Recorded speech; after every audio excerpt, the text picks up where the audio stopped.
Nandito ako ngayon sa isang taniman ng mga hops.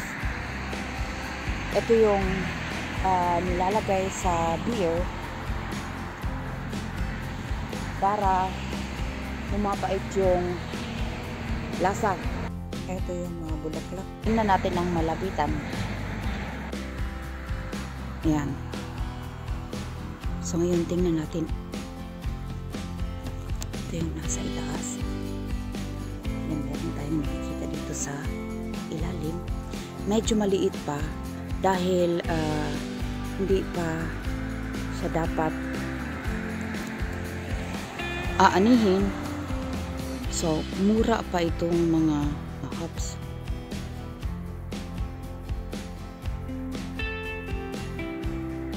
Yan.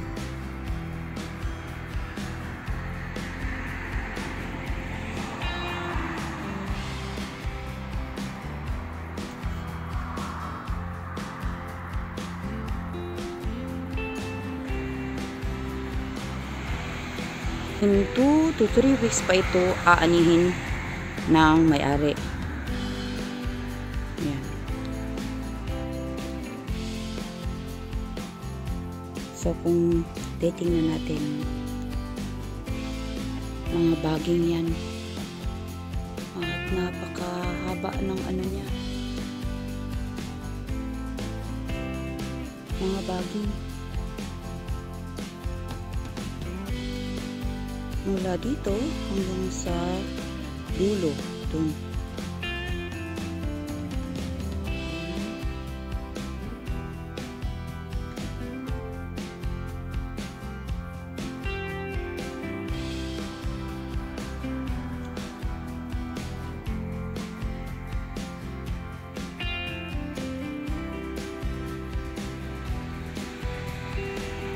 May mga poste na naka-alalay sa mga tanim.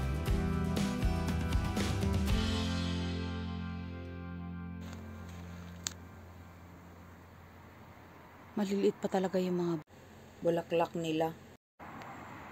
Meron namang mga malalaki. Pero karamihan ay maliit pa dahil hindi pa dapat siya aanihin.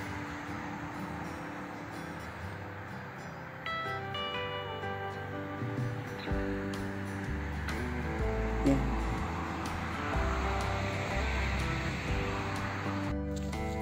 So ngayon ay babalik na ako at alis na ako dito. Yan yung daan at ito yung taniman. Maliit lang yan. May mga taniman na sobrang laki.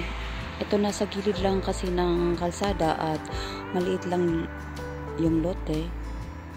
Ang may-ari nito ay kilala ko.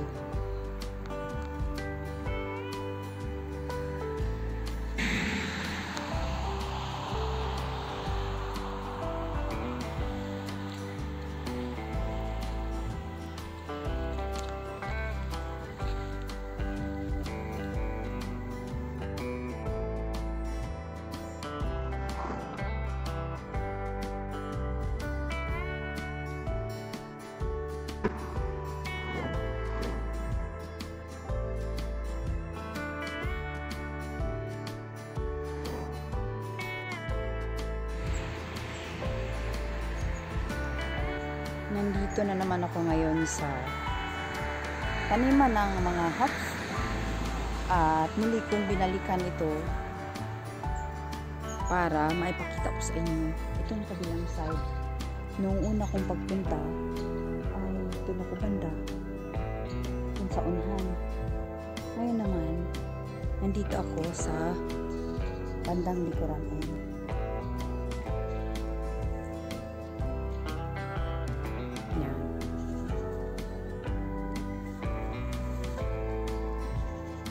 So, ito yun. Ang hahaba nila hanggang doon sa itaas. Ayan. Pero, meron din akong nakikita itong mga kulitis. Tingnan nyo. Ang tataba. hindi nila ito pinapansin dahil hindi nila alam na kinakain pala to. Ayan. Dami oh, meron pa doon sa unahan. Ayan. Dami. So ayun, tingnan natin sa malapitan ang kanilang mga bulaklak. Ayan. Ito yung nilalagay sa beer upang pumapait ang lasa. Ayan.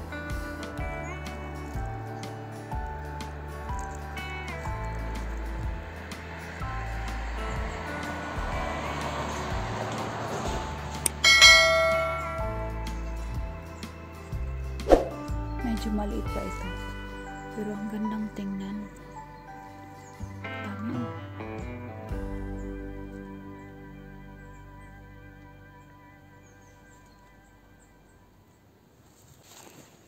Papasok ako.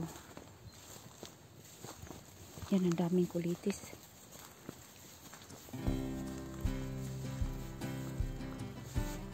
Ito naman yung mga maliliit.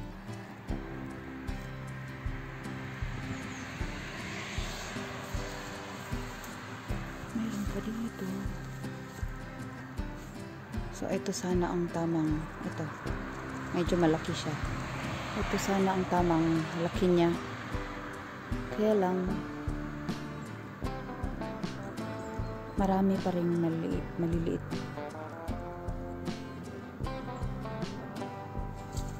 Ang ganda nilang tingnan. Yan.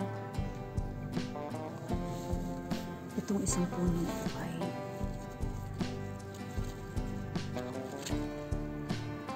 ang ganda ng mga bunga niya at medyo malaki compared sa iba.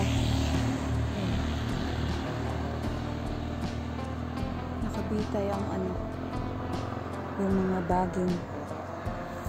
Ang kapal ng baging.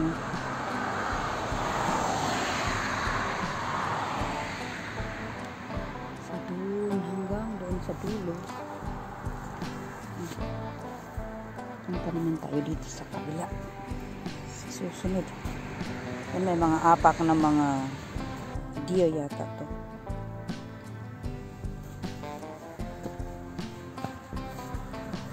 Yan, ang ganda.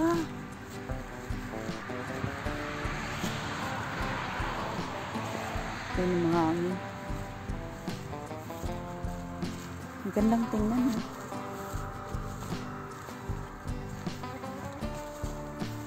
Dadalhin ko kayo dito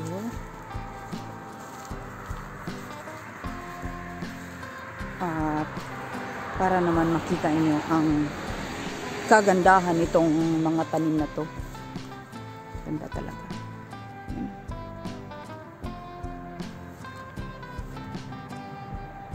Grabe.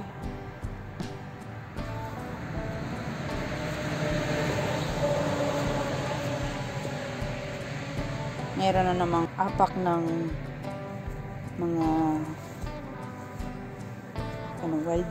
wild na hayop dito dahil doon banda ay gubat yan. So babalik tayo dito. Yan. Naku. Ang langit ay mukhang malapit nang iiyak kasi umaambon-ambon na mga kabis.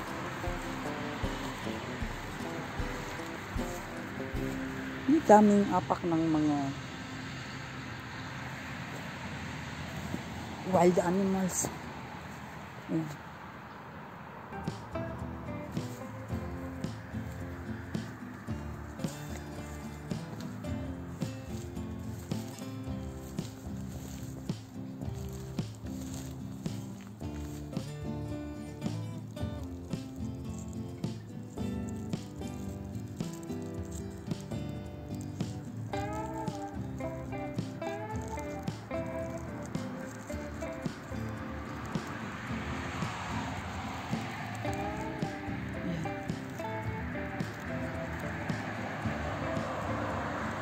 Hindi ka rin.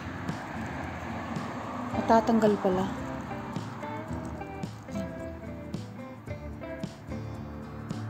Ayan, may mga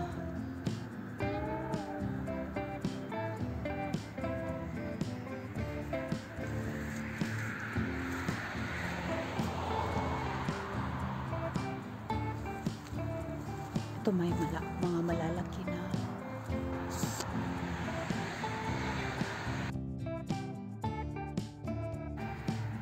ang haba niya. Ganda.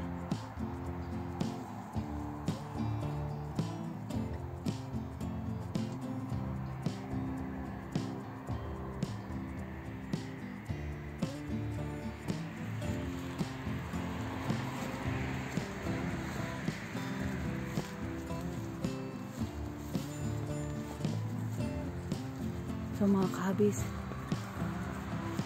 hindi na ako magtatagal dito dahil malapit na yatang uulan.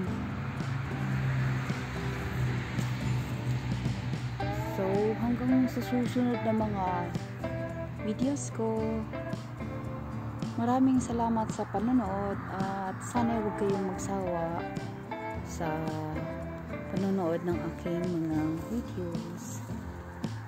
Mula dito sa taniman ng mga hops.